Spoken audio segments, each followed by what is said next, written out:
Hello வணக்கம் நண்பா. இந்த வீடியோ மிஸ் பண்ணாமல் எந்த வரைக்கும் பாருங்க. நடையெல்லாம் ஃப்ரெண்டை பிடிச்சாச்சுன்னு வரேன் நண்பா. இல்லைங்களா அதெல்லாம் ஒன்றும் இல்லை நண்பா. ரொம்ப நாள் ஆயிடுச்சு கிளாஸுக்கு உள்ளே போகிறதில்ல. சரி ரொம்ப நாள் ஆயிடுச்சுன்னு சொல்லி கிளாஸுக்கு உள்ளே நம்ம வந்துட்டு சரி எனிலாம் பார்த்து எவனா ஒருத்தன் ஃப்ரெண்டாக்கி வெளியே கொண்டு போயிட்டு அவனுக்கு ஒரு பெரிய கிஃப்டை கொடுக்கலாம் தான் நம்ம பார்த்துக்கணும். ஆனால் எவனோ ஃப்ரெண்டாக வர மாதிரியே தெரியல நண்பா. இந்த வீடியோ நீங்களே பாருங்களேன். நானும் எவ்வளோ சுற்றி அலைஞ்சு பார்த்துட்டேன். எவன் வீட்டையோ போயிட்டு ஃப்ரெண்டாக பார்த்துட்டேன். நம்மளை பார்த்து ஓர நினைத்தாலும் நம்ம கூட ஃப்ரெண்டாக மாட்டாங்க. நீங்களே பார்த்தீங்கன்னா தெரியும். நானும் எவ்வளோ முயற்சி பண்ணேன் நண்பா ஃப்ரெண்டாகிறதுக்கு.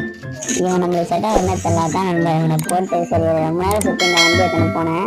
போயின்னு இருக்கும்போது தான் ஒரு 4 பேர் மாட்டினானுங்க. ஒரே இடத்துல சுற்றினே இருக்கானுங்க. எனக்கு யாரும் சொல்கிறானே தெரியாமல் இருந்தானுங்க. சரி அவனை பார்த்துட்டு ஒருத்தனை கூட ஃப்ரெண்டாகலான்னு பார்த்தேன். செட் ஆகலாம், அவனை போட்டேன் நண்பா. சரி இந்த வீடியோவில் நம்ம பண்ண வேண்டியது மிஸ் ஆகிடுச்சு. நெக்ஸ்ட் வீடியோ என்ன பண்ணலான்னு சொல்லிட்டு யாருக்கு எப்படி கிஃப்ட் பண்ணலாம் நீங்களே சொல்லுங்கள் நண்பா. உங்களோட ஒப்பீனியன் கமெண்ட்டில் சொல்லுங்கள். நீங்கள் கமெண்ட்டில் சொல்கிறத வச்சு நம்ம போட்டுக்கலாம் நண்பா. Bye bye.